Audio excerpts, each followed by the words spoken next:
Uma alegria muito grande nessa nossa terceira noite, muito especial aqui do festival. Estamos ao vivo pelo canal @flipocos-pc. Quem aí não conhece, quem ainda não curtiu, curtam, compartilhem, que estamos ao vivo aqui de Poços de Caldas pelo @flipocos.pc. Gostaria de aproveitar esse momento para enfatizar também os agradecimentos muito especiais à Green PCR, que é o nosso patrocinador, aos apoios fundamentais da Sicredi, do Café Três Corações, ao Colégio Batista Mineiro, à Estante Virtual, à EPTV, Grupo Curimbaba, parceria cultural do Sesc Minas, muito fundamental, ao apoio de todos os veículos de comunicação de Poços da região, que tem dado uma especial cobertura do nosso evento, apresentado o nosso evento aí Brasil afora, mundo afora. Agradecer muito especialmente também à Prefeitura Municipal de Poços de Caldas, através da Secretaria de Cultura, dos secretários municipais de várias secretarias que estão também envolvidas, ao próprio prefeito Sérgio e ao nosso vice-prefeito Júlio, que também foram bem pontuais ao nosso apoio nessa edição. Nessa noite em que a gente está valorizando, destacando e colocando um olhar muito especial aos povos originários, nós temos a imensa, grata satisfação e a honra inenarrável de homenagear uma das pessoas mais importantes nessa área, que é de Poços de Caldas, que é um indigenista conhecidíssimo no Brasil todo, e que temos a honra de recebê-lo aqui nessa noite para uma homenagem muito especial como escritor sulfuroso do Flipossos 2023.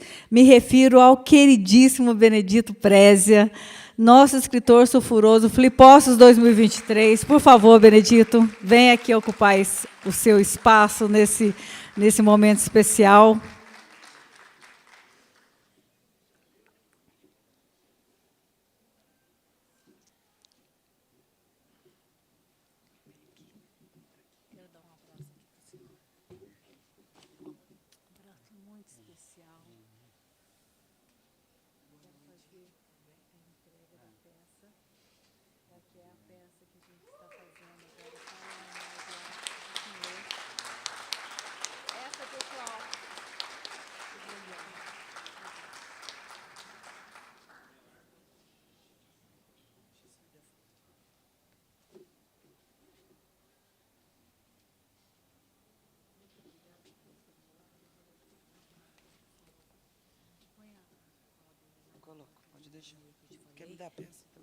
Eu vou ler para o pessoal.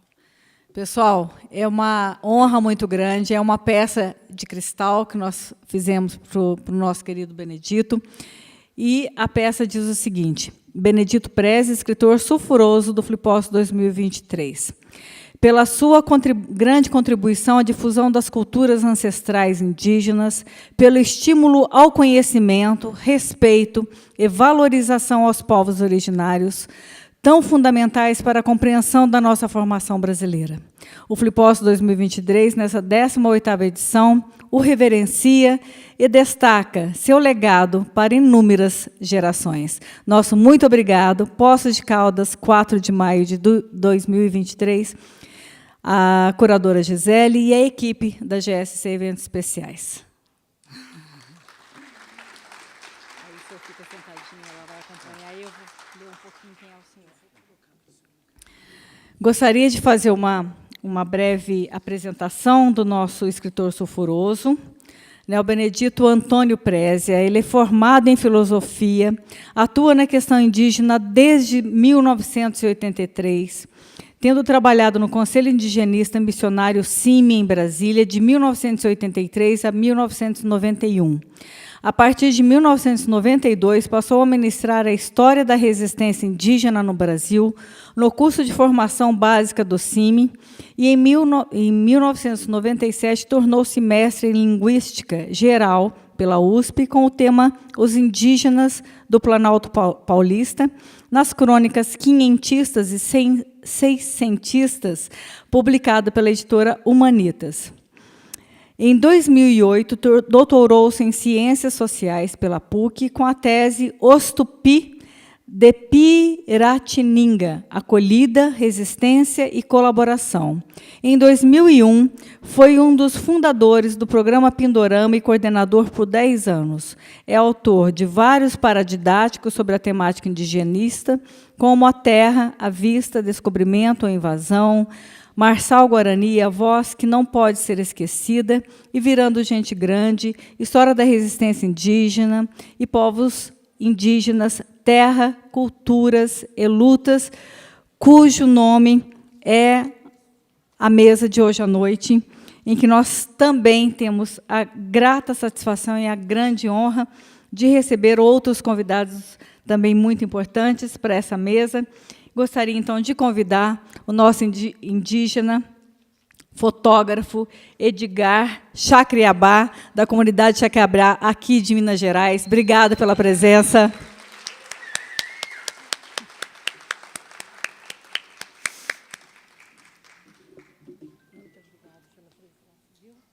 Ela vai te encaminhar ali. Pode sentar do lado esquerdo dele. Gostaria de convidar também, com muita alegria, o Renato Soares, que é um dos maiores fotógrafos indigenistas do Brasil, também aqui conosco, nos dando a honra da presença. Muito obrigado, Renato Soares.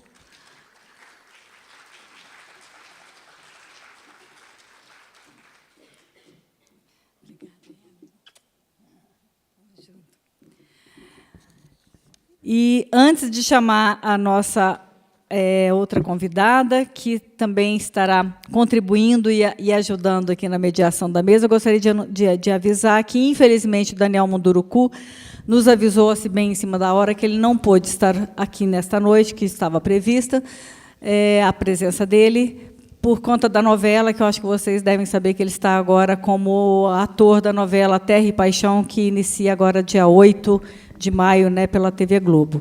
E ele foi exatamente convocado para gravações, já estava tudo certinho, ele queria muito, pediu 1000 desculpas a vocês, mas, com certeza, estaremos bem representados aqui com essa mesa maravilhosa. E gostaria, então, de convidar a Juliana Martins, que é prata da casa, uma fotógrafa também indigenista, muito ligada às comunidades indígenas do Brasil, conhece muito também dessa cultura tão maravilhosa e está aí iniciando essa carreira, uma jovem, né, e eu gostaria muito que você viesse também. Obrigada, Gil. Poços Caldense, viu, pessoal?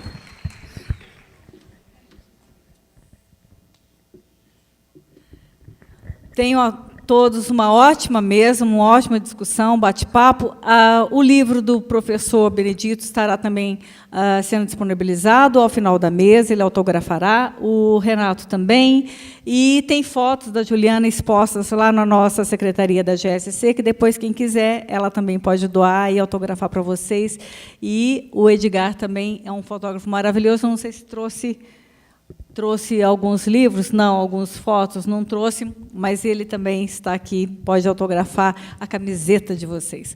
Pessoal, gostaria de agradecer também a editora Unifal, que mandou alguns livros para serem depois distribuídos aqui aleatoriamente. Quero agradecer a Unifal pela gentileza.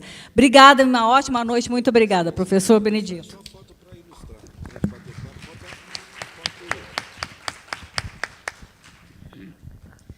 Boa noite, pessoal. Boa noite a todos. É uma alegria estar aqui, né, fazendo a mediação dessa mesa e poder escutar e aprender com vocês. Então, queria agradecer, né, a Fliposto, Gisele, o espaço e a presença de todos vocês, Renato, Benedito, Edgar. E achei muito legal que eu falei para o Edgar antes de começar a mesa agora, né? Nunca fiz uma mediação, falei, estou nervosa. E aí o Edgar falou assim, não, fica tranquila, vamos fazer disso uma conversa de fogueira, né? Então, a gente não tem a fogueira, mas com essa fala me trouxe muito esse calor, né? De quem compartilha sobre, como foi dito na última palestra, compartilhar sobre o passado, né, entender o presente, para conseguir construir um novo futuro. Então, para começar, eu gostaria de saber um pouco do senhor, Benedito, um pouco da sua história e aonde se deu esse encontro, né, com os povos originários e com todas essas culturas, né, que o senhor iniciou aí a trabalhar.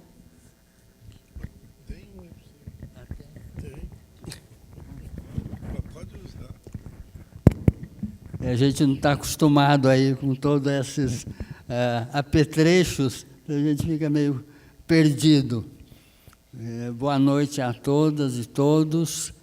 Eu me sinto muito honrado de receber essa homenagem. Primeiramente, queria agradecer aí a Flipossos, porque muitas vezes eu me sinto meio dividido entre esse meu lado poços-caldense e o lado água-pratense, porque eu digo que eu nasci na divisa.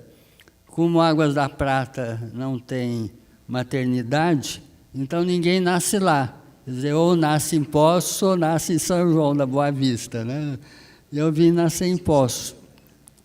E coincidiu de eu nascer durante a festa de São Benedito. E daí que veio meu nome. Eu era para me chamar Luiz Antônio. Aí minha mãe falou, não, vamos mudar, vamos colocar você sob a proteção de São Benedito. E como eu fui estudar na Europa, esse meu nome era muito comprido, era Benedito Antônio Genofre Prézia. Então eu falei, não, vamos reduzir. Aí ficou o Benedito Prézia. E quando eu voltei para o Brasil, em 70, eu falei, vamos manter só o Benedito Prézia, também em homenagem à população afrodescendente. Eu falei, porque alguns falam assim, nossa, Benedito Branco, a gente não conhece Benedito Branco. Falei, mas tem muito mineiro, Benedito Branco. Então, vamos dizer, essas raízes poços-caldenses, quer dizer, acontece agora, acho que estamos vivendo a festa de São Benedito, né, começo de maio. Então, me sinto assim gratificado duplamente. E depois a questão indígena foi um pouco pelas circunstâncias, né? Não sei se eu gosto de enfrentar desafios. Então, eu estava trabalhando na periferia de São Paulo e na área de saúde, eu me formei em enfermeiro, minha graduação é enfermagem, né? Poucos imagino isso, mas aí tinha muito contato com o pessoal que trabalhava em área indígena em Brasília. Então, um deles voltou para o Mato Grosso e precisava que alguém o substituísse. Então, houve um primeiro convite que eu não aceitei, achei que não estava preparado, mas um ano depois voltou esse convite, eu falei, eu vou aceitar. E aí fui para Brasília, meio caindo assim de paraquedas quase, né? Era um desafio, alguns falam assim, você é muito ousado, né? Eu falei, na vida a gente precisa enfrentar desafios. E foi assim importante, eu fiquei 8 anos lá, então foi um aprendizado um pouco difícil, mas importante. E eu pude participar também até da Constituinte, em 87, depois da Constituição 88, que foi um momento assim, muito rico, né? E nas férias eu viajava para as áreas indígenas. Então o pessoal brincava e falava assim, você cuida dos índios o ano todo e depois nas férias? Eu falei, não, aí que está meu ponto assim, importante de um conhecimento mais assim, concreto.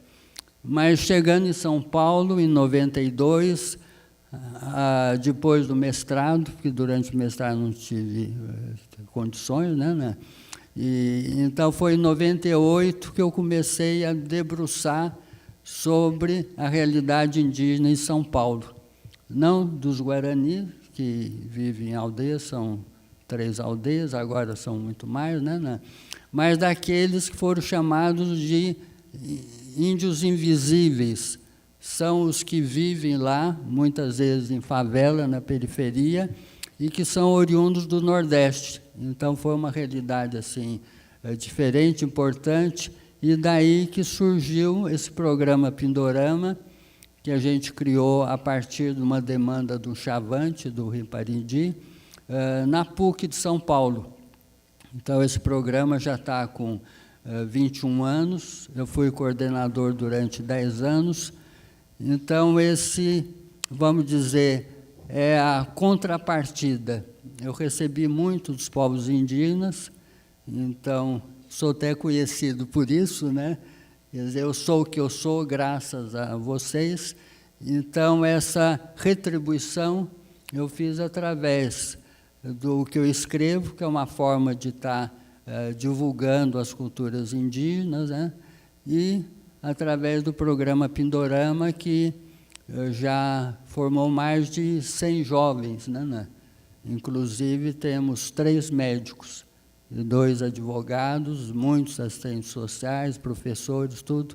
Então, foi um espaço importante que surgiu na PUC São Paulo. Então, acho que eu falei muito, né? Por favor, é para isso que estamos aqui.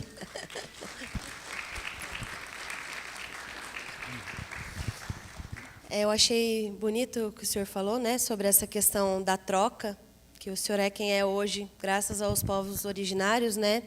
E também li que os seus livros, frutos de pesquisas acadêmicas, né? Pesquisas em territórios, eles são voltados para que eles voltem para esses povos, né? Para as lideranças, para poder fortalecer toda essa história de resistência, né? E de luta. Não só do massacre, mas essa história de luta mesmo e de força. E eu estava pensando aqui, né, desde cedo, a hora que eu li uma reportagem ouvindo de alunas indígenas, uma aluna indígena que chegou até a universidade graças ao programa Pindorama, sobre uma característica sua que chama a atenção e faz o senhor ser tão querido, né, que é ser uma pessoa muito humana. E aí eu fiquei refletindo sobre essa palavra, né, que muitas das pessoas, todas as pessoas que eu admiro muito hoje, são por serem pessoas humanas. Mas, ao mesmo tempo, isso é muito engraçado, né, ser uma característica que hoje a gente tem como admiração, que a gente aponta e fala, nossa, essa pessoa é muito humana. Enquanto as grandes marcas, né, enquanto as tecnologias buscam se humanizar, nós, existe até hoje, né, o marketing de humanização, nós, seres humanos, vamos nos distanciando da humanidade, né? Eu vejo muitos projetos ou pessoas que querem trabalhar com os povos indígenas ou que chegam até as aldeias indígenas. Nós precisamos indigenizar. Mas de uma forma muito assistencialista, no sentido de se sentir superior, né? Deixar de se entender como seres humanos e vir num lugar de eu estou entregando, né? Muitas vezes até sem uma escuta ativa. No povo Craô, por exemplo, um exemplo disso é na aldeia que eu estava cheio de vaso lá, né? Foram lá, fizeram um projeto, construíram um tanto de banheiro, mas aquilo não fazia sentido para aquela aldeia, para aquele povo. Então, os vasos estão todos quebrados, né, cheio de terra, e aquele dinheiro foi gasto lá com aquele projeto todo, né, sem essa visão de troca enquanto seres humanos, né. E eu fiquei curiosa e falei, vou perguntar para ele, o senhor acredita que teve algum ponto que a gente começou a se distanciar dessa humanidade, ou que isso vem desde sempre, ou que isso realmente tem piorado? Eu acho que nós somos vítimas do que existe aqui nesse país, que começou com a conquista, né? Os portugueses implantaram um modelo de produção, de exportação escravocrata, que foi a tragédia do Brasil durante 400 anos, e depois, quando a gente se torna país independente, a gente vira país capitalista, né? E o capitalismo, o que é? Que é a produção, usa a mão de obra, não existe mais a escravidão, mas existe a periferia, né? Os excluídos. Então, uma tragédia. Quer dizer, quando eu vou ao Rio, eu fico muito deprimido de olhar naqueles morros, né? Em São Paulo, a pobreza é mais escondida, então a gente fica menos chocado. Mas agora está uma tragédia, tem 50 mil moradores de rua, né? Então, é uma perda dessa humanidade. Então, muitas vezes, quando eu passo ao lado de um mendigo que está lá na rua deitada, eu não sei nem o que eu deveria fazer. Eu falei assim, é uma convivência, a gente não pode aceitar isso, mas fica meio impotente. Então, por isso que é importante, a gente percebe que nós precisamos retomar as rédeas desse país. Então, estamos vivendo um momento muito importante. E a questão indígena também, sempre eu falo, é uma questão política. Felizmente, a gente conseguiu preparar as lideranças, né? Então, agora eles estão assumindo o Ministério, assumindo a FUNAI, reconquistamos a FUNAI, a gente acabou com o SPI, que foi uma tragédia, apesar de ser uma grande virada na política indigenista, né? Mas que teve esse, vamos dizer, desvio. Aí surgiu a FUNAI, mas surgiu dentro da ditadura militar, então não dava para ser muito melhor do que foi. E conseguimos, né? Foi uma luta de todos, agora a gente espera, temos uma expectativa grande. São Paulo está com essa tragédia. Acho que o Brasil tem 70 mil moradores de rua, 50 mil moram na cidade de São Paulo, cidade mais rica do Brasil. Então, esse é o desafio da humanidade.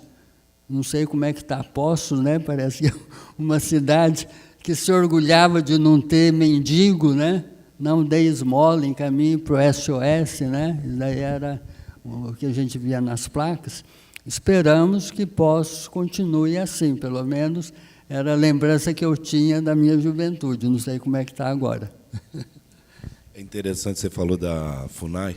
Eu lembro que o Orlando Vilas Boas dizia assim, com a FUNAI é ruim, sem a FUNAI é pior. E o SPI é catastrófico, as ações que eles fazem, por exemplo, levam a milhares, centenas de milhares de indígenas morrerem ali, situações. A FUNAI também não faz diferente. Entre 60, 70 e 80, eles atacam os Waimiri-Atuari, uma população de 3.500, sobram só 350 crianças. E hoje volta a ter uma população um pouco mais de 2.000. Mas é a primeira vez que a FUNAI é dirigida pelos próprios indígenas. E é a primeira vez que temos um Ministério dos Povos Originários dirigido por eles mesmos. Ou seja, eles têm que tomar essa ação e parar com... Na verdade, a política tem que deixar, e eles precisam se fortalecer na questão política. E isso é muito bom, porque eles estão muito fortes nisso, é cada vez mais, né? É importante eles terem ciência do espaço que eles podem ter. Eu creio que o grande medo da nossa sociedade sempre foi dividir esse espaço com eles, que aqui já existiam. Mas por quê? Porque eles realmente são, na questão social, são bem melhores do que nós, são muito mais avançados socialmente do que nós. Se nós evoluirmos na tecnologia, eles evoluíram na questão social, interna dentro das comunidades. E isso é fantástico. Um papiano aqui, né? O que você acha da FUNAI hoje, Edgar? O que vocês, qual que é a conversa entre vocês na atualidade? Não, eu ia te perguntar isso, Edgar. Gostaria de saber qual é esse sentimento, assim, né?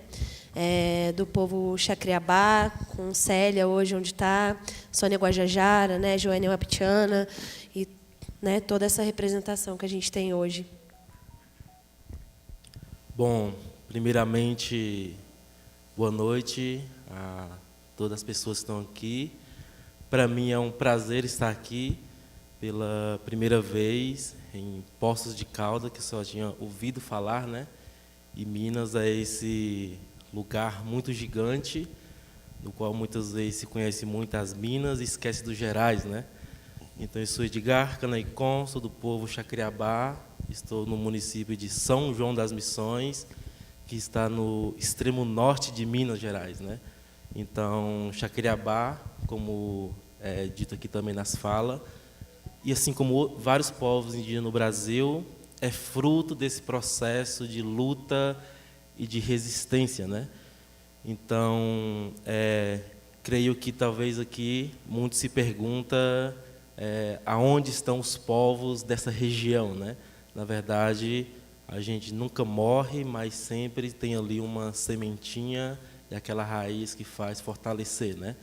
Eu lembro da fala de uma liderança nossa, Chacriabá, que ele disse que a certeza da herança que vamos deixar para os filhos, nós sendo indígenas, talvez não é carro, não é terra, não é eletrônicos, etc., mas sim é a luta, né?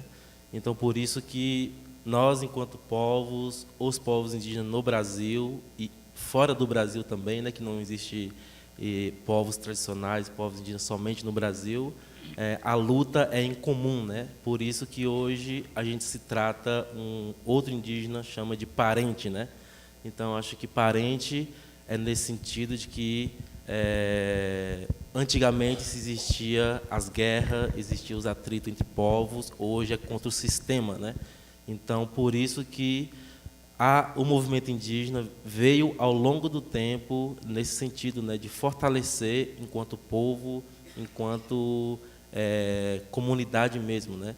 Então, é um processo muito longo, inclusive desde a Constituição, por exemplo, né? Então, por isso que a luta principal nossa, enquanto povo, é a luta por território.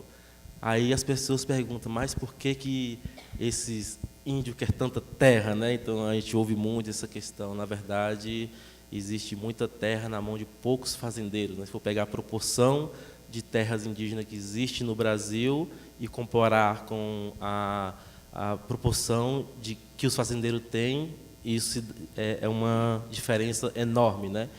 E só há essa diversidade de povos, de conhecimento, de plantas, de biodiversidade, aonde tem populações indígenas, né? Então fica parecendo que quem é responsável por cuidar do planeta são só os povos indígenas, né? Que na verdade deveria ser todo mundo, toda a sociedade e a humanidade, né? Mas isso, na verdade, é fruto dessa colonização, né? Como já foi dito aqui, né? Nós, Chacriabá, por exemplo, estamos no município de São João das Missões, justamente tem esse nome porque lá também foi um lugar que passou pela missão jesuíta, que se chamava no passado Missão de Senhor São João, que tinha como propósito catequizar aquele povo, ou seja, converter, né? E por isso que foi forçado a deixar de fazer os rituais, falar a língua e etc. É um processo muito longo, assim, né? E desde que os povos indígenas foram retomando os seus direitos e lutando para garantir, desde a Constituinte também, né? Isso foi um processo muito interessante, porque os povos indígenas teve papel fundamental na criação da Constituição brasileira, apesar de que só tem um pequeno parágrafo, um artigo 231, que garante aos povos direito ao território, mas esse pequeno texto ali foi muito importante. Embora esteja no papel, não significa que, de fato, vai ser efetivado, né? Por isso que a luta é constante. Antes de vir para cá, por exemplo, a gente estava na maior mobilização indígena do país, que é o ATL, né, o Acampamento Terra Livre. Mesmo a gente passou por esse período de ditadura, de vários governos, e esse governo anterior, por exemplo, declaradamente anti-indígena, foi eleito dizendo que, se fosse eleito, indígena não teria nem 1 milímetro de terra, né? E, além disso, iria dar fuzil e porte de arma para todos os fazendeiros.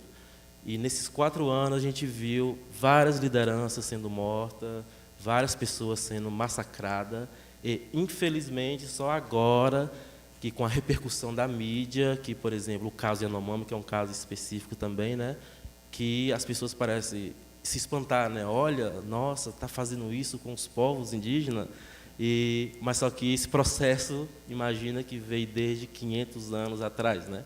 Sei lá, se aqui tinha 10 milhões de povos indígenas e hoje, pelejando, chegamos a 1 milhão de indígenas, segundo ao censo, né?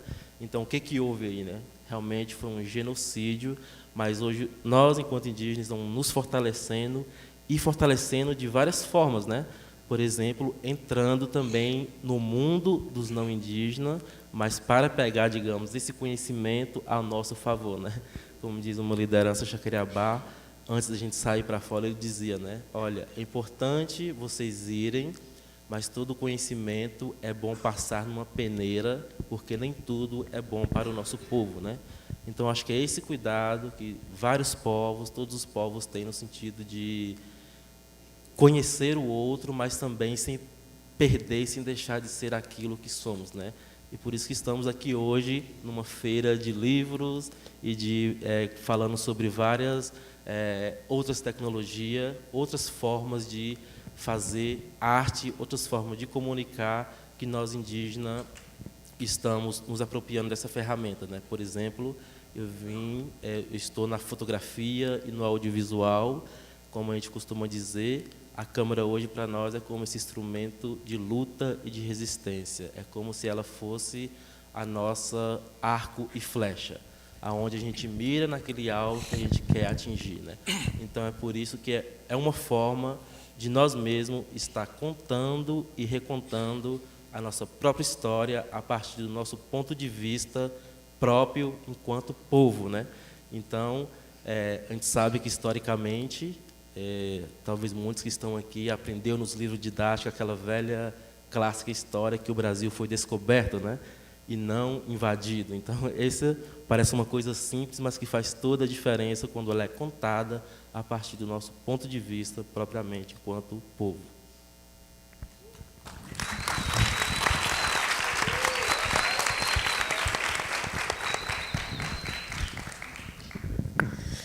Muito bom. Ariantã.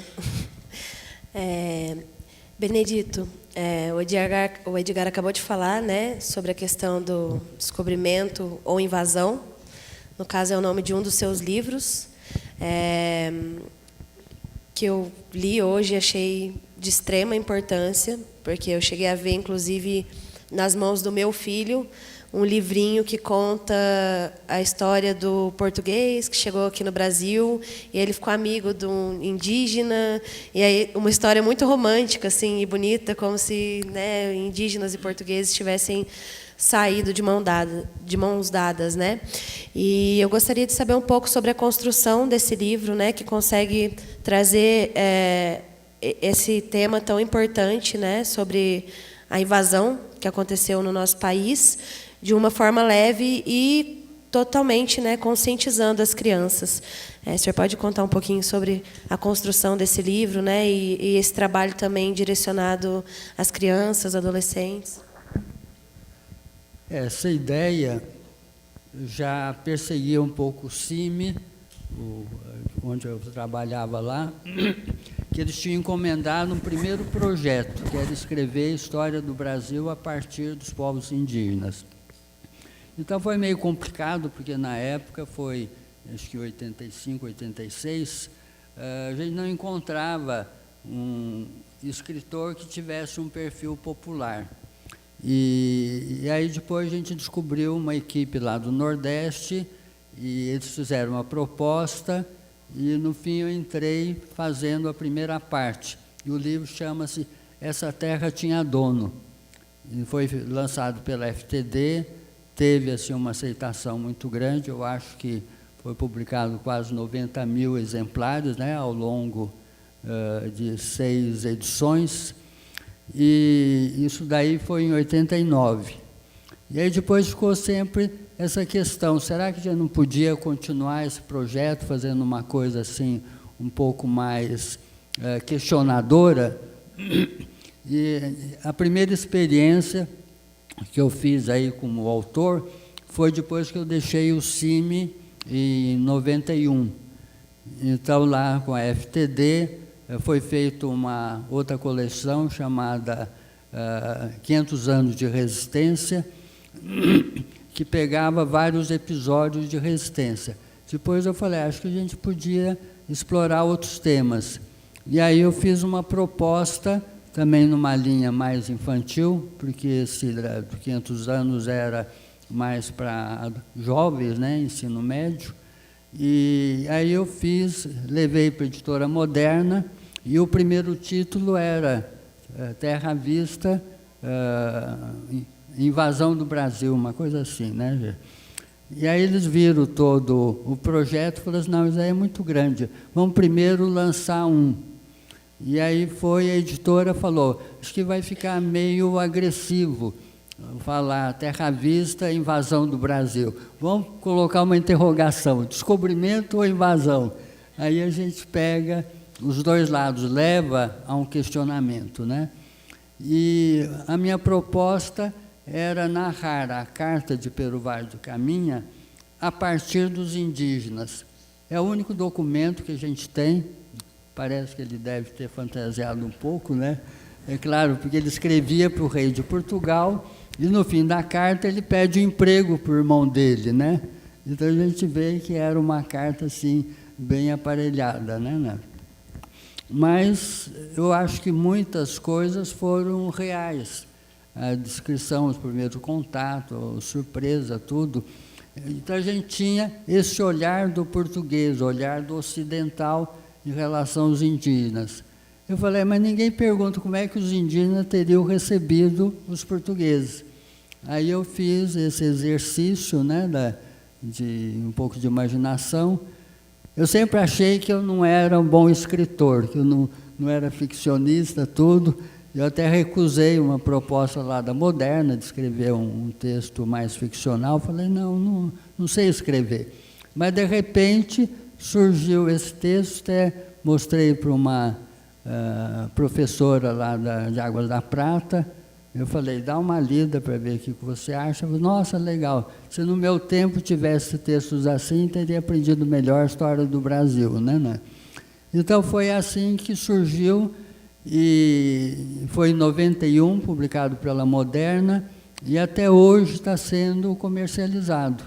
Então, na realidade, são 30 anos, eu acho, de certa forma, o sucesso editorial, né? Manter um livro assim, e teve 3 projetos gráficos, 3 edições. A primeira bem elementar, depois a segunda intermediário, com os traços mais clássicos, né? E essa terceira foi um Nisei que fez, então com os traços assim, um pouco mais modernos, né? E que agrada. Mesmo quando eu estive na Europa, eu fiz uma palestra para um grupo de brasileiros e o pessoal ficava assim empolgado, falando, nossa, que livro legal e interessante, né? Então, sem eu esperar, eu comecei a virar escritor e vi que tinha algum jeito, né? Mas é importante, porque se está sendo comprado, é sinal que há uma demanda. Infelizmente, o governo ainda não comprou, quer dizer, dos meus livros, acho que só o primeiro, essa terra tinha dono, e teve uma compra pelo MEC, o governo do estado comprou bastante, mas esses outros são mais as escolas particulares. Isso daí, de certa forma, é bom, porque nas escolas particulares que estão sendo formada a nossa elite. Infelizmente, é a classe média, a classe alta que ainda dirige o país. Mas espero que isso reproduza, né? Então, eu acredito que foi um livro que conscientiza. Ontem, eu estive aí numa escola, aqui na periferia de Poços, né? Quando a gente fala da chegada dos portugueses, o pessoal fala, o Brasil foi invadido. Isso a gente não ouvia há 10 anos atrás. Então, houve uma conscientização. Até a pessoa que está me acompanhando, que acompanhou uma portuguesa, disse que ela estava chocada, porque aqui no Brasil falava que Portugal tinha invadido o Brasil, né? E é o óbvio. Só que o olhar português ainda é esse, o olhar do colonizador. E eu lembro que eu mandei um exemplar da primeira edição lá para os amigos de Portugal, então eles falaram assim, isso daqui choca aqui em Portugal, né? Porque o pessoal não considera isso. Então, esse olhar, vamos dizer, amistoso que o português tinha, dava palmada com uma mão e afagava na outra, né? Então, agora a gente precisa, porque foram 500 anos de violência, né? Então, nós temos que resgatar esse passado. Queria abrir também, né, Edgar, Renato, para as pessoas que quiserem fazer perguntas, né, para os convidados que estão aqui. Acho que muita gente veio aí para vê-los, né, e deve ter coisas para perguntar. Como que o microfone está aí?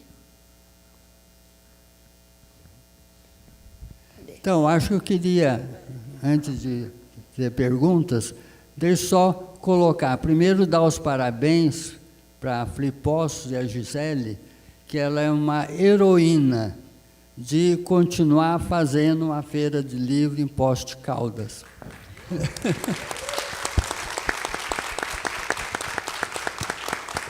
Eu escutei há 5 anos atrás que o livro ia acabar, mas a gente vê que não acabou, ele continua resistindo, né? O Monteiro Lobato que dizia, um país se faz com homens e livros, então é um desafio. Então esse desafio a Gisele está enfrentando, e a gente espera que o ano que vem, na Bienal de Poços, a gente consiga trazer o dobro de pessoas, né? O dobro de público, porque é muito importante. E às vezes esse negócio eletrônico, eu acho que domestica a gente, né? É uma tragédia, não sei a daqui 20 anos como será essa geração que tem hoje 10 anos, né? Que fica o tempo todo no WhatsApp, né? No Zap. E, então, eu sempre falo que é um desafio para os professores, né? De conseguir passar, de fazer com que uma criança pegue um livro, leia, porque o livro, ele estimula a inteligência. A televisão é passiva, a televisão cria robôs, né? E o celular também. Então, a gente vive um momento muito complicado no nosso país, né? E esperamos, e acho que essa contribuição da Flipossos é de grande valor.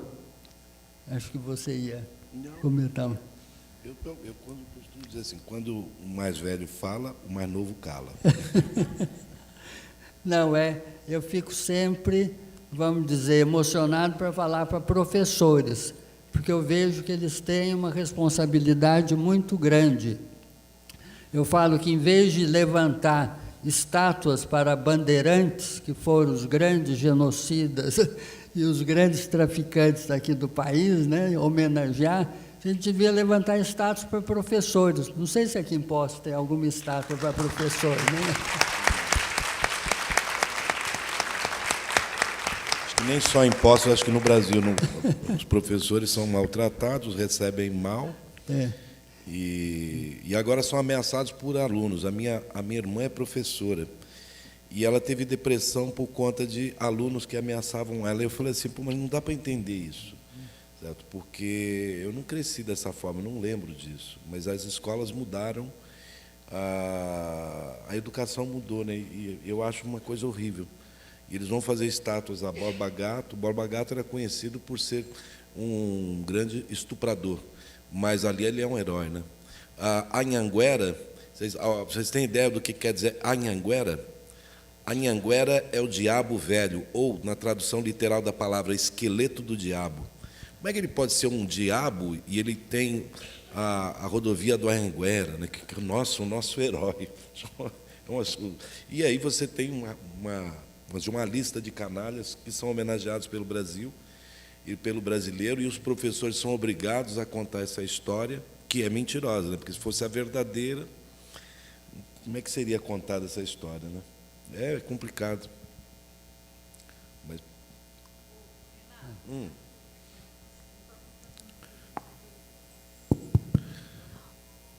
Você tem alguma coisa para apresentar? Você já apresentou o seu material? Não, eu coloquei aleatoriamente para vocês irem vendo. São só crianças e crianças.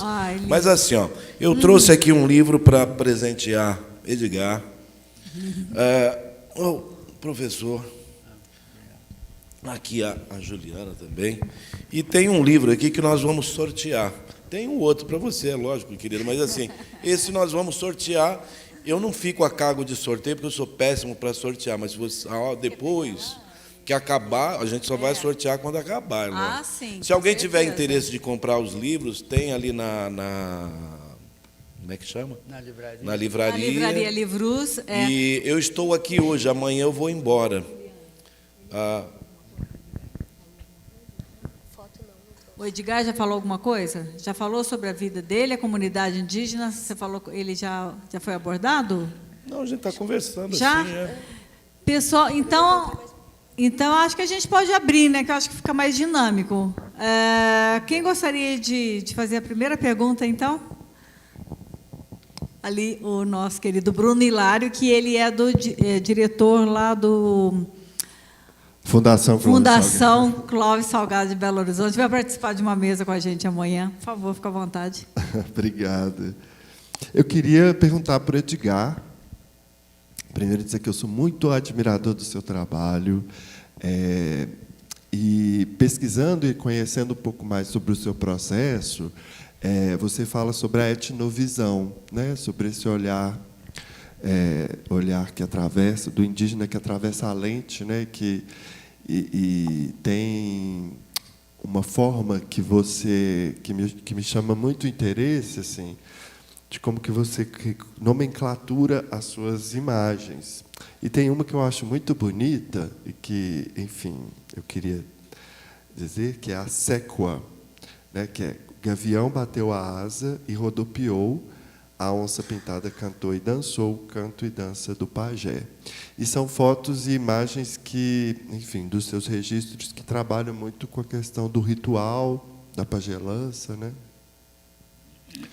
E eu queria que você falasse um pouco desse seu processo da etnofotografia, desse olhar, do olhar indígena, da sua pesquisa também de mestrado na UFMG, para, enfim, contextualizar um pouco para a gente o seu lugar, assim, do seu trabalho, como que está hoje, né? Como que esses registros você nomeia, como que você faz a seleção, como que, enfim, como é que está esse olhar, assim, para si, né? E para os seus parentes. Nossa.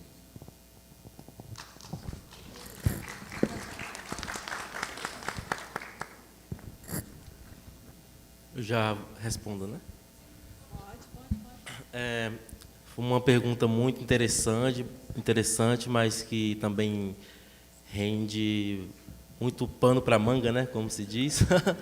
Tanto que esse tema também foi um tema do meu trabalho de dissertação, de mestrado na antropologia visual, defendido em 2019 na UFMG, né?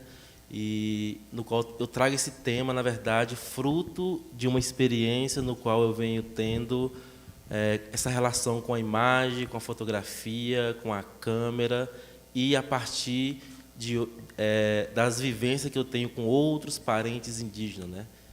Que fazem também o uso da fotografia, como eu disse no começo, como esse instrumento de luta e de resistência, né? E é um pouco de tentar pensar a imagem a partir do nosso ponto de vista, né? A imagem, a gente é um monte de coisa, né? Não só imagem fotográfica, né? E por isso que eu falo a etnovisão, que é o olhar indígena que atravessa a lente e não somente através da lente, né? Então, para nós é muito importante esse atravessar de lente, que é, digamos assim, essa relação que a gente tem com o outro, né? Com a comunidade, com o povo, com o cuidado. Aí esse outro também não é, como a Juliana começou a trazer no começo, a questão de humano, como a pessoa é humana, quão humano essa pessoa é, mas importante para nós também o mundo dos não humanos, né? Porque é ele que rege também, um pouco não, né? Ele não tem muito essa diferença do que é humano e não humano. Na antropologia tem uma briga antiga, né? Acho que desde quando antropologia, do que é natureza, do que é cultura, né? Alguns resolvem só com hífen, natureza / cultura, por exemplo, mas é uma questão clássica no sentido de que também o que para cada povo vê o que é natureza, o que é cultura, o que é humano e não humano, né? E eu trago um pouco essa reflexão nesses trabalhos da dissertação, a partir do olhar da imagem, da fotografia. Por exemplo, um conceito que eu trago lá é o conceito de imagem, né? Ou seja, Rebá, que é na nossa língua a Quencha Criabá. Rebá, ela é tanto alma, espírito ou imagem, né? Então, aquela questão clássica de que a gente estava debatendo aqui no início daquele primeiro dia da palestra sobre fotografar é como se estivesse roubando a nossa alma. É um pouco nesse sentido de que a imagem ela se confunde, né? E essa imagem que você citou do Pajé Vicente, que inclusive ele foi uma das pessoas que eu conversei bastante sobre o uso da imagem, e ele é uma pessoa que gosta que seja fotografado e filmado parte de coisas que eles fazem, né? Mas também, por outro lado, ele vê a imagem como um perigo, né? Então é meio que nesse sentido de que a imagem hoje em dia, a fotografia é quase um mal necessário, talvez assim, né? Mas como que a gente lida com a imagem e com esse diálogo, né? Por exemplo, ele diz que temos que ter muito cuidado, pois uma foto é uma imagem, né? E eu digo isso, nas palavras dele, né? Ele fala, eu digo isso porque o céu respira a terra. Então é nesse sentido de que as coisas estão interligadas. E um outro pajé mais velho, que ele já faleceu, Chacreabá também, eu curioso fui perguntar para ele como que é esse mundo dos espíritos que os pajé vê, né? Aí ele, para tentar traduzir como que é, ele falou, é como se você estiver vendo uma TV. É como se eu estivesse vendo uma televisão, quando eu estou vendo o outro mundo, né? E no outro mundo também é como se fosse a aldeia aqui, é quase um espelho, né? Então, lá as pessoas cantam, as pessoas dançam, fazem festa também, né? Então, é uma outra imagem, também é uma fotografia, né, desse outro mundo. E outros pajé também, de outros povos, meio que tenta assimilar esse outro mundo como uma questão de espelho, né? O Davi Copenau fala isso também, né? Na questão dos chapiri, que dançam para eles com grandes espelhos também. E o Davi Copenau também fala sobre um pouco dessa questão da imagem, dos perigos que ela tem, que muitas vezes a imagem pode ser algo que a câmara pode capturar e deixar aprisionado esse espírito, né? Desde que não seja dada devida permissão. Na mesa anterior, a gente estava falando sobre direito de imagem, né? Que fica muito no campo da burocracia dos brancos, mas quando se trata, por exemplo, de questões de rituais, também há uma forma de pedir licença para fotografar esses momentos. Pois quem media, muitas vezes, esses dois mundos, né, digamos assim, são o diplomata entre esses dois mundos, é os pajé, né, os mais velhos, que vai dizer o que pode e o que não pode ser fotografado ou filmado nesses contextos específicos, né? Então, é um pouco disso. Quer dizer, eu fiz um resumão aqui do que dessa questão, mas nesse sentido de que imagem, fotografia, conceitos que muitas vezes já é dada pelos brancos, e por isso que não é só colocar em caixinhas assim, às vezes a gente pode cair em várias armadilhas, né? Porque cada povo tem sua língua, sua cultura e seus modos próprios de pensar e ver o mundo, né?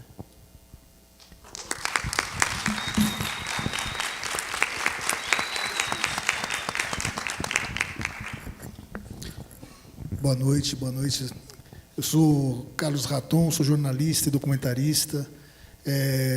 Eu queria fazer uma pergunta para a mesa, a seguinte: como que nós podemos fazer, como é que o brasileiro, a sociedade brasileira pode fazer para criar uma nova página, não virar a página, mas, como você falou, que o professor é obrigado a mentir sobre a história verdadeira desse país, quando que nós podemos mudar, colocar essa nova página para as escolas, enfim, fazer um projeto nacional para falar a verdade sobre Borba Gato, por exemplo.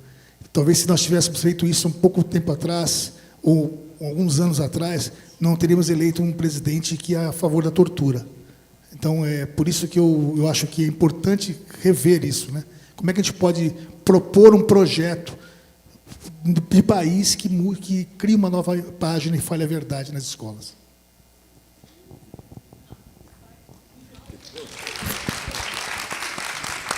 Eu falei, inclusive eu sou jornalista, é difícil até convencer, às vezes, a edição do jornal a fazer isso, né? Quando a gente fala, é incrível isso, que a gente tem que mostrar, vai fazer uma matéria jornalística que tem que falar, já, isso aqui, o Brasil foi invadido. Vamos fazer isso, vamos escrever isso. É um absurdo. Então a gente tem que começar a pensar em mudar de verdade, né? Não deixar mais o professor ser obrigado a contar mentira na escola.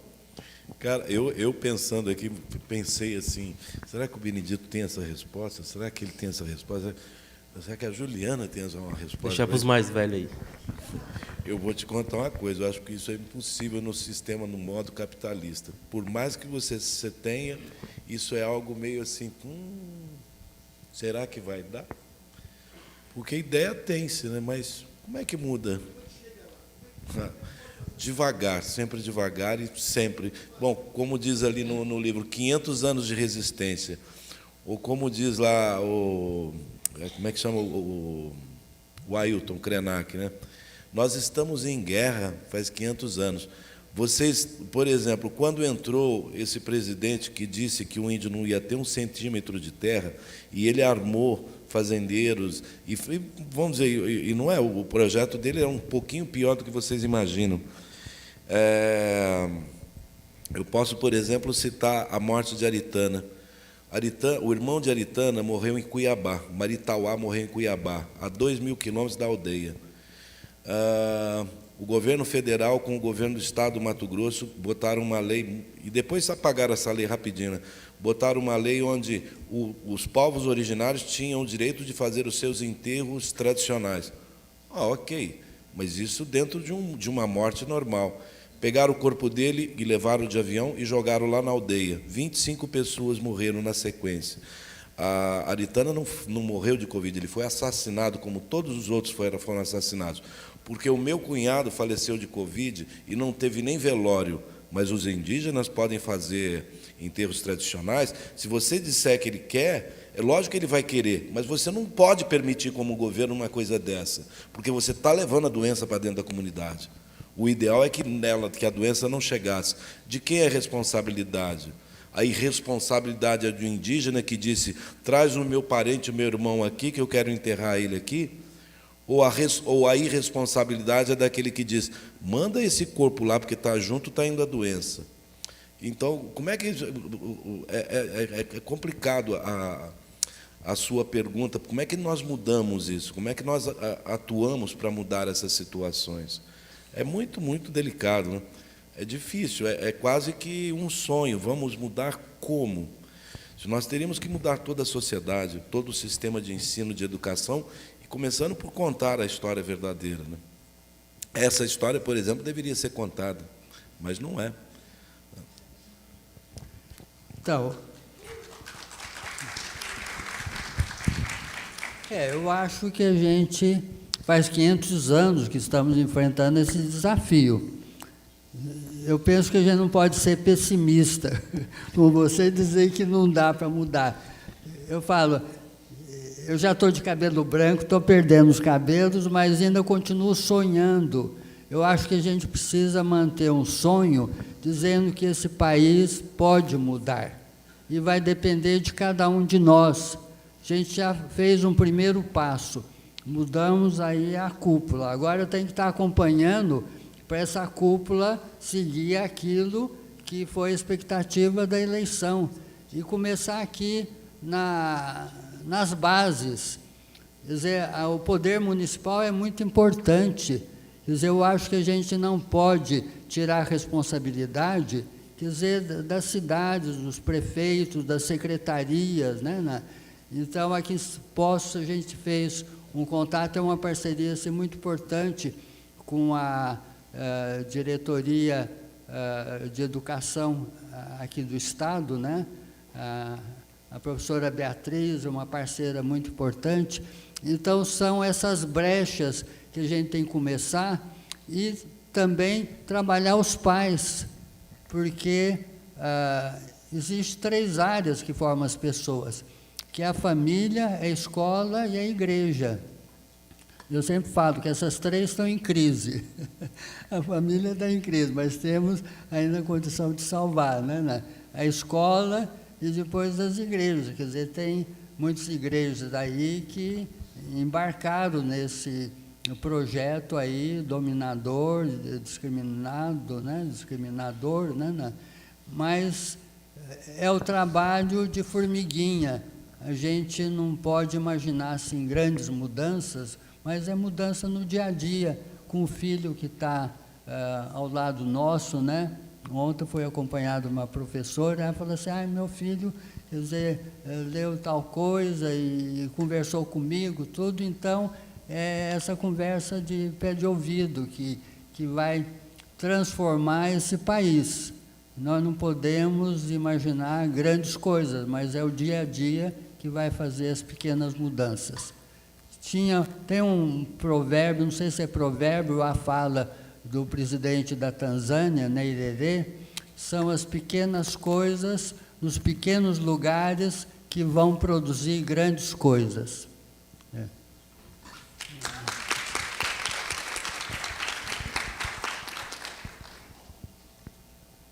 Edgar, suas ideias para Então, adiar o só fim do pra- mundo. Só tem mais uma pergunta, só um minutinho.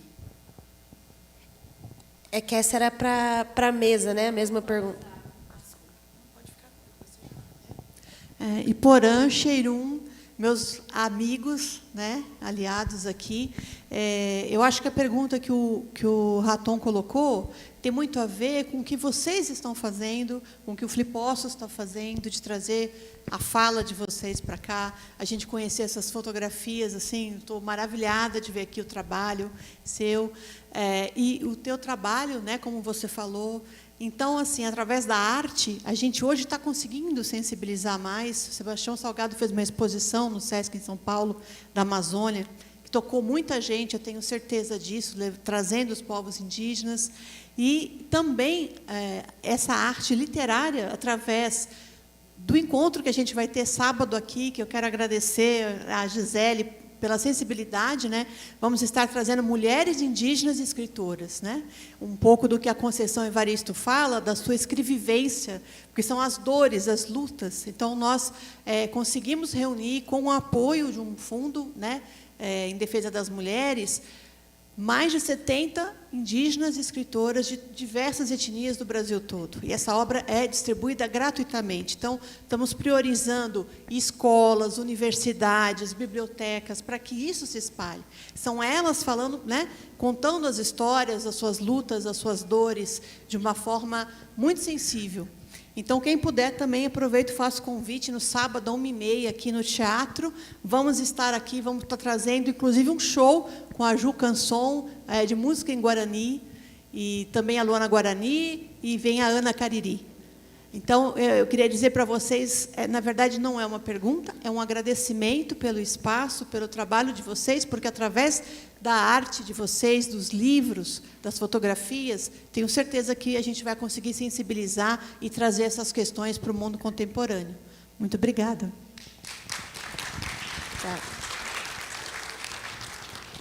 Só queria complementar, porque acho que o que você falou também já complementa o que eu ia um pouco dizer, né? Porque esse tipo de questão a gente sempre recebe, né? De pessoas assim, como eu posso ajudar mais, o que fazer, mas eu acho que também é um pouco disso, né? Por exemplo, quantas vezes a Fliposso convidou pessoas indígenas aqui, né? Então, só esse momento já é um início, não sei se edições anteriores também já teve, mas já é um passo muito importante, né? Então, por exemplo, como eu disse no começo, né?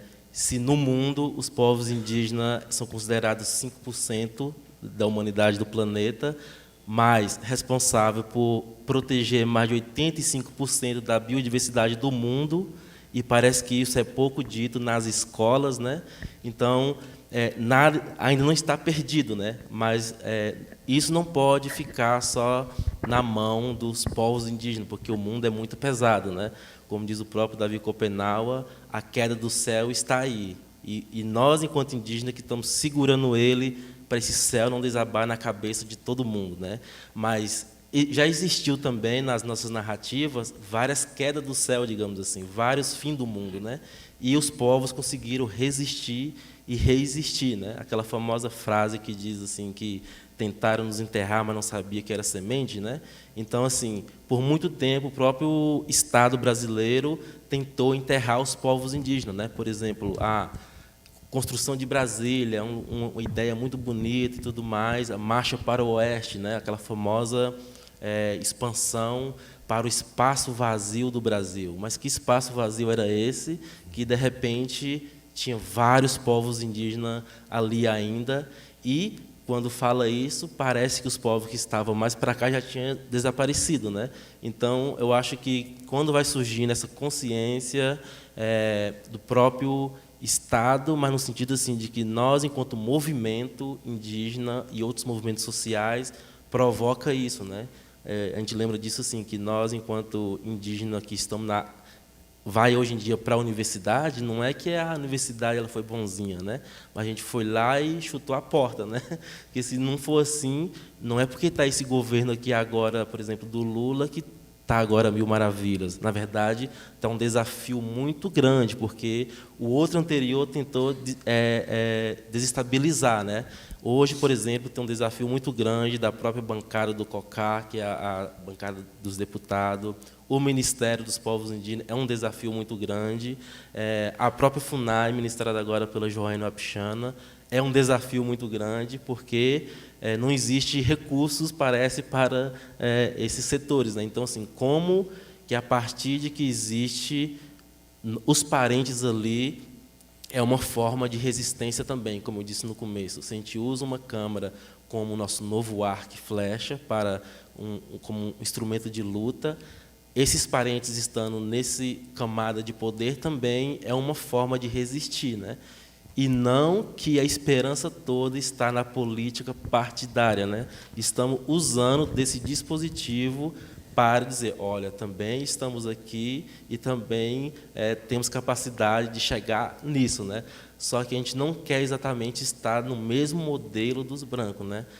Como a gente costuma dizer, é importante estar nesses espaços, mas que esses espaços sejam indigenizados, né?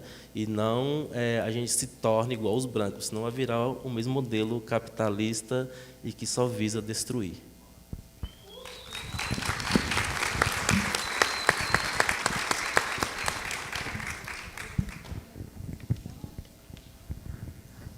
Eu acredito que tem o livro Banzeiro Ocotó, né, da Eliane Brum, que tem um trecho que ela cita que em muitos e muitos anos que se passaram, né, a Terra nunca foi tão devastada que nem nos últimos 50 anos. Né? E como o Edgar falou, 5% da população indígena mundial são os responsáveis por mais de 85% da preservação de todos os biomas, né? Pagando com as suas próprias vidas, pagando com a morte dos rios, que são sagrados, né, que habitam ali os encantados, que as crianças banham, que é um momento de comunhão, de brincadeira, que se bebe água. Né? Eu acho que, lá no povo Craô, eu fui batizada de Catiecoi. Catie, para o povo Craô, é semente, que é o nome da exposição que está tendo aqui na Galeria Ampliarte. E na narrativa Craô, foi a estrela, Catie, quem desceu do céu, entregou sementes para o povo e ensinou o povo a plantar. Então, quando eu entendi que a luta indígena, né, realmente é a mãe de todas as lutas, e que o fato de eu ser uma aliada na luta indígena não é porque eu sou uma pessoa extremamente empática, é porque eu sou uma pessoa que está lendo e que eu tenho um filho no mundo e eu quero que esse mundo seja habitável, né? Porque pode ser que o mundo não acabe rapidamente, mas que vai ser difícil sobreviver no mundo se a gente continuar sobrevivendo do jeito que a gente está, vai, né? Então, a partir do momento que eu entendi essa responsabilidade nas minhas mãos, também entendi que eu também sou uma agente transformadora, né? Que o governo ele não se faz sozinho. Então, se é um governo genocida, a gente tem que lutar contra. Se é um governo que está buscando trazer ações, né, para perto, a gente tem que lutar junto e cobrar também, e criticar, para a gente construir esse país em conjunto. Né? Então, eu falo muito para as crianças. Agora, eu estou recebendo lá na exposição mais de 800 crianças aqui de Poços, assim, escolas públicas, particulares, adolescentes, né, que me perguntam como que é com os índios. Aí eu falo, então, hoje a gente não fala índios, porque é um termo que generaliza, são os povos indígenas, existem mais de 305 etnias no Brasil, né, mais de 100 línguas que são faladas. E aí eu dou 1h30 ali de fala, né, onde eu falo sobre o urucum, o genipapo, as diferenças culturais, a realidade dos povos indígenas hoje no Brasil, né, o pouco que eu conheço, o pouco que eu estudei, o pouco que eu vi, o pouco que eu ouvi, eu repasso através de vídeos ou através da fala também. E aí eu falo que eu não tenho nenhuma sementinha para entregar em mãos, mas que a minha moeda de troca para compartilhar com eles todas essas informações é que eles espalhem com as pessoas ao redor e se entendam responsáveis também para não deixar mais que preconceitos sejam continuados, né? Como, por exemplo, o fato de achar que um indígena em contexto urbano, né, que até o Benedito Prezia faz muito esse trabalho, né, de amparar, fortalecer esse movimento também em São Paulo, o fato de um indígena com roupa ou com celular é menos indígena, né? Eu trago esse questionamento, pergunto por quê e falo para eles espalharem isso e corrigirem as pessoas ao redor, né? Porque, como Edgar me falou ontem para a gente, né, somos filhos da mesma mãe, né, que é a Mãe Terra. Então, acho que esse esforço é necessário diante de todas as circunstâncias, como eu li nesse livro, um esforço de guerra, né? E eu senti muito essa presença desse espírito de quem está pronto para agir ativamente, né, através do jornalismo, que é uma grande revolução, né, que eu fico muito emocionada até de ver indígenas nesses espaços, né, com as câmeras nas mãos, mostrando as realidades através dos seus olhares, e trazendo essa consciência, porque não basta querer, né, preservar ou proteger, a gente precisa começar a aprender que existem formas muito mais saudáveis e integradas de existir, né? Então, e a grande mídia não vai compartilhar isso, né? Porque para o sistema é interessante que os indígenas se tornem pobres e, consequentemente, controlados, né? E deixem de ser autônomos e não ensinem a gente, né, essas novas formas. Então, que eu espero que essas vozes, né, e rostos e fotografias sejam cada vez mais propagados. Acho que eu falei demais agora, né? Fiquei animada.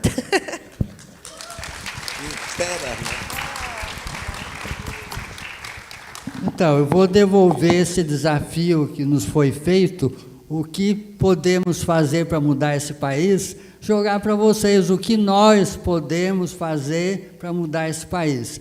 Espero que cada um que saia aqui dessa noite saia com esse compromisso de ser um aliado dos povos indígenas e o desafio de mudar esse país, cada um aonde está. Vamos ver.